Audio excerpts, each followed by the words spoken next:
సమ్మర్లో అందరం కలిసి డార్జిలింగ్ వెళ్ళినాం కదా, ఈసారి ఫారెన్ ట్రిప్ వెళ్దాము. ఫారెన్ ట్రిప్ అనగానే సరిపోదబ్బా, డబ్బులతో కూడుకున్న పని తెలుసా. ఫ్లైట్లో అయితేనే బాగుంటుంది. ఇక చూడు, ఈమె ఫ్లైట్ అంటుంది, నేను డబ్బులు అంటున్నా, నువ్వేమో ఫారిన్ అంటున్నావు. ఎట్లా పోవాలి? తీసుకెళ్తే మీరు కూడా వద్దాం అనుకుంటున్నాను. మీరందరూ ప్లాన్ చేయండి, నేను కూడా వస్తా.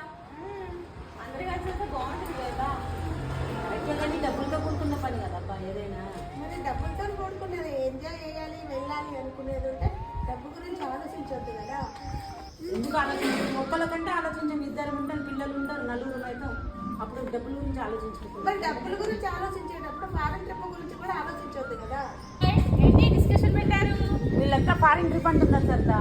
అవునా, ఎందుకు మీరు అంతగానో ఆలోచిస్తున్నారు? మార్చ్ 4th ఉమెన్స్ డే మేము కండక్ట్ చేస్తున్నాము. దాంట్లో భాగంగా తంబోలా గేమ్ విన్నర్కి ఫారెన్ ట్రిప్ బ్యాంకాక్ ట్రిప్ ఉంది. అట్లనే సెకండ్ తంబోలా విన్నర్కి జైపూర్ ఆగ్రా ట్రిప్ ఉంది. థర్డ్ విన్నర్కి వచ్చేసి విజయవాడలో 3 days స్టే ఉంది.